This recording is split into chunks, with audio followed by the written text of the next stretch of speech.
Our final honorary degree recipient is a best-selling author, Jesuit priest, and today's commencement speaker, the Reverend James Martin. May I ask Father Martin to please stand?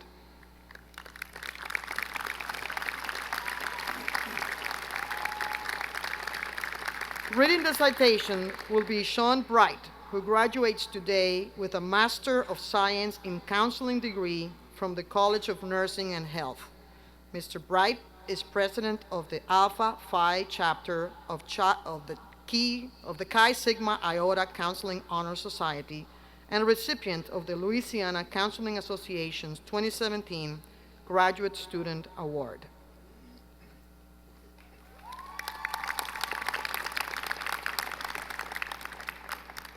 One of the world's most renowned spiritual writers and widely recognized Jesuits, the Reverend James Martin S.J. is known for the wisdom, laughter, and light he brings to the page and pulpit. A prolific writer, scholar, and bridge builder, Father Martin is an influential and important voice in the Catholic Church and Ignatian spirituality as he contemplates the most challenging theological questions and significant issues of our time. Through his message of compassion, humility, and understanding, he appeals to people of all faiths and backgrounds and introduced a worldwide community to the Jesuit values of reflection, contemplation, and faith in action. Father Martin is editor-at-large at America, the National Catholic Review, and is a best-selling author of 13 books on spirituality and religion, which have been translated into 21 languages.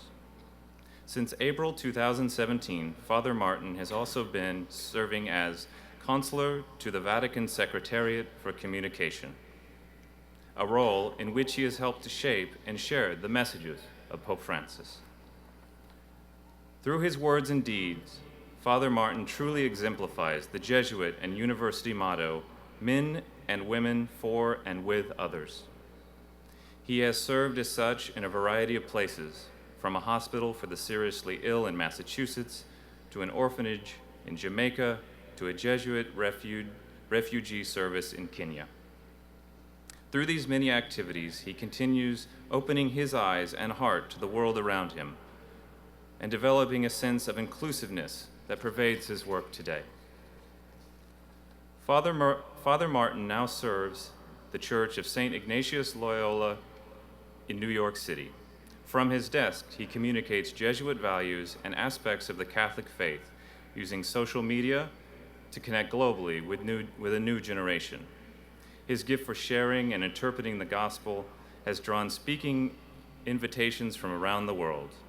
With great anticipation and appreciation, Loyola University New Orleans is the 15th Jesuit Catholic university to welcome Father Martin as commencement speaker. For his commitment to sharing the Jesuit mission, Ignatian spirituality, and the Word of God, and for his talents for articulating issues of social justice, spirituality, and faith, the Board of Trustees and the faculties of Loyola University New Orleans presents the Reverend James Martin S.J. with the degree of Doctor of Humane Letters, honoris causa.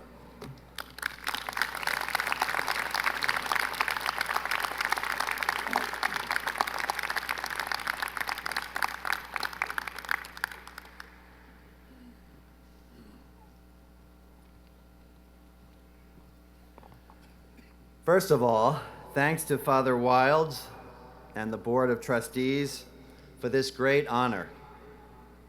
By tradition, along with my fellow honorary degree recipients, I am now a member of the class of 2018. So, to my fellow graduates and fellow members of the Wolfpack, congratulations.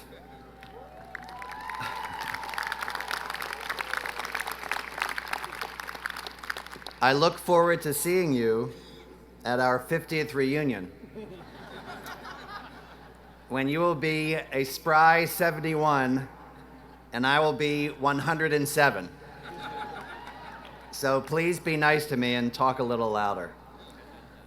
I am especially honored to be recognized by such a distinguished university, and one that has embraced its Jesuit identity so fully.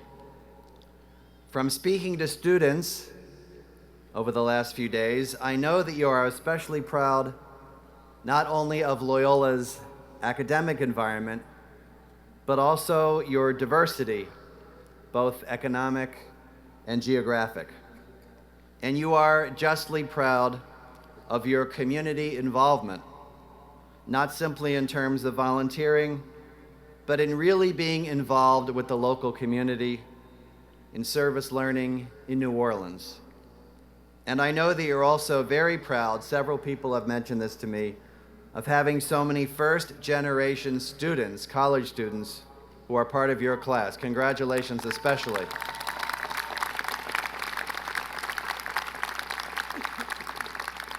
So as a result, I am proud to be standing here among you and being able to participate, if even in a small way, in this great heritage.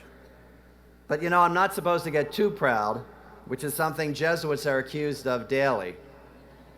You know the old story of the Jesuit priest, the Franciscan friar, and the Trappist monk, who all go out to eat at Bruff, and they get food poisoning and die, and they go to heaven, and Saint Peter comes out and greets them and escorts them in to see God in God's big throne room, which is what God has in heaven.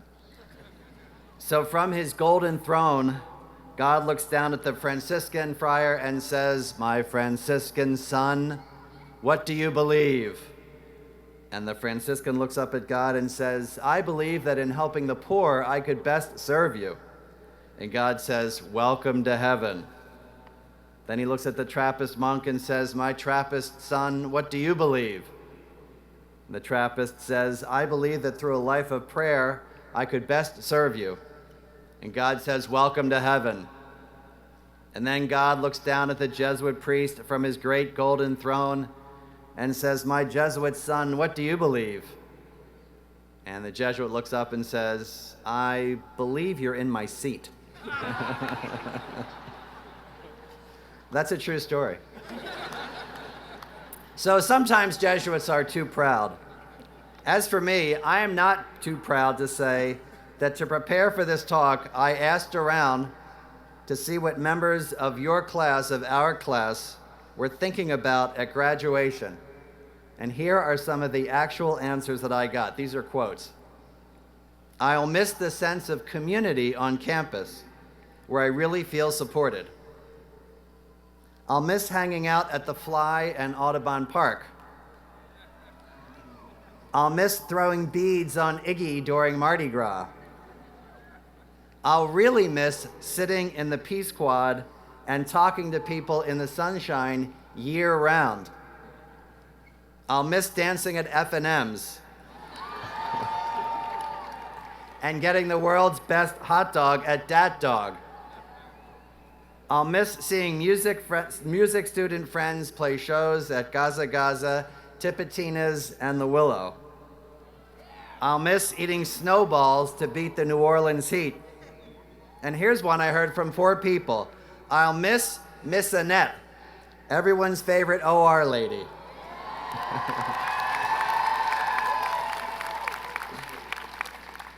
And finally, "Hey, I just heard who our commencement speaker is. Who the hell is James Martin?" Now, none of those topics suggested themselves as a theme for a commencement address. So instead, I will give you something else. 7 things that I wish I had known at your age. 7 things that would have made life a little easier, in addition to the good advice we already heard from the other honorary degree recipients. And I'm serious, if you put these into action, you'll be a lot happier. Number 1, the first is really 3 things that go together. First, you're not God. Second, this isn't heaven. And third, don't be a jerk. So first, you're not God. So stop trying to do everything, fix everything in your life and everyone else's, and making everything perfect. You can't do it. Why? You're not God. So stop acting as if you were God. As one of my favorite sayings goes, there's good news and there's better news. Do you know this one? The good news is there is a Messiah. The better news is it's not you. Second part, this isn't heaven. Try not to expect life to be perfect. Once you realize that, you'll be able to enjoy life more, and you'll be more grateful. You'll complain less too, which means that you won't annoy your friends so much. Finally, don't be a jerk. I actually cleaned that one up a little bit. Look, you might be sick, you lost your cell phone or your laptop, your boyfriend or girlfriend just dumped you, you had a fight with your parents, your car broke down, your first job after Loyola isn't working out exactly like you hoped. Okay. You can be sad, disappointed, or angry. You can share your struggles with friends, but don't pass on your anger. Just because you're upset doesn't mean you have to be a jerk. 2, your deepest desires are God's desires for you. That's how God calls you. Speaking to you through your desires, what moves you, what attracts you, what you're interested in, what gets you up in the morning, is God's main way of calling you. So try not to pay attention to people who say that it's all about money or success or impressing people. I've been there and it's a dead end. The better path is one that encourages you to listen to where God is speaking to you. 3, you can be your best self. Look, God has already made you a wonderful creation, but God's not done with you. How can you tell that? Because I bet that right now, sitting here, you have an idea of the person that you want to become someday. Maybe freer, kinder, more loving. That's another call. That's a call from God to become the person you're meant to be. So listen to that. And even if you can't be that person now, you can move towards that by acting as if you were that person. To make good decisions, ask yourself, what would my best self do? What would the person I want to become do? Soon you will find by acting on those decisions, you have become that person. 4, you can't force people to approve of you, agree with you, be impressed with you, love you, or even like you. So stop trying. I spent most of my 20s trying to get everyone to like me. And the one person who really didn't, I tried to get him or her to like me the most. But no matter what you do, some people will approve of you, others won't. No matter how nice you are, some people will take to you, others won't. I mean, everyone didn't like Jesus, and he was a pretty nice guy from what I read. So just relax and accept the fact that some people are going to like you and some people will not. It will save you a ton of heartache. 5, stop comparing yourself to others. It's a dead end. In fact, it leads to despair. Why? Well, think about it. When you compare, you're always imagining someone else's life falsely. You look at another person and you think, oh man, they have it made. Their life is so perfect. But that's false. You know, I've met quite a few people who are rich or famous or even celebrities, and their lives are definitely not perfect. The problem is that you know that your life is a kind of mixed bag of good and bad. So you compare your own mixed bag life with what you falsely perceive as the other person's supposedly perfect life. And guess what happens? Yours always loses out. It's a rigged game. And then you get depressed. So the old saying is a good one: compare and despair. 6, be yourself. Or stop trying to be someone else. Boy, you think, if only I were like him or her or them, someone else. That's who I wish I were. But you're meant to be yourself. You're a beautiful creation of God. And being holy means being you, not another person. In his recent document called Rejoice and Be Glad, Pope Francis reminded us that being holy simply means being who you are. We're all meant to become saints in our own lives by, as Pope Francis says, discerning our own paths in life. Man or woman, rich or poor, young or old, black, brown, or white, short or tall, gay, straight, lesbian, or transgender, you are all beautiful creations of God.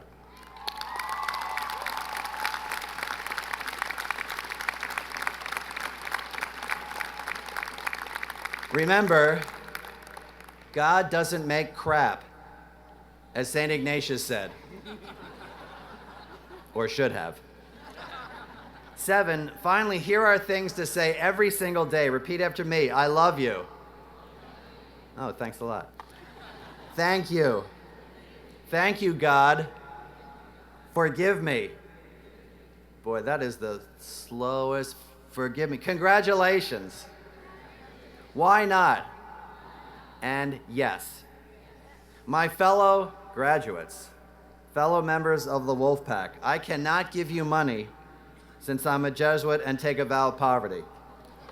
I can't give you any more advice since Father Wilds and the Board of Trustees asked me to be brief, and Jesuits take a vow of obedience. And I certainly can't give you a kiss since Jesuits take a vow of chastity. But I can give you those 7 pieces of advice, and I guarantee that even if you remember only one of them, you'll be a little happier. Because you deserve to be happy. Why? Not only because you are beloved children of God, but because today, on top of that, you are something really, really special. Loyola New Orleans graduates. Thank you very much, and in the words of St. Ignatius of Loyola, go Wolf Pack.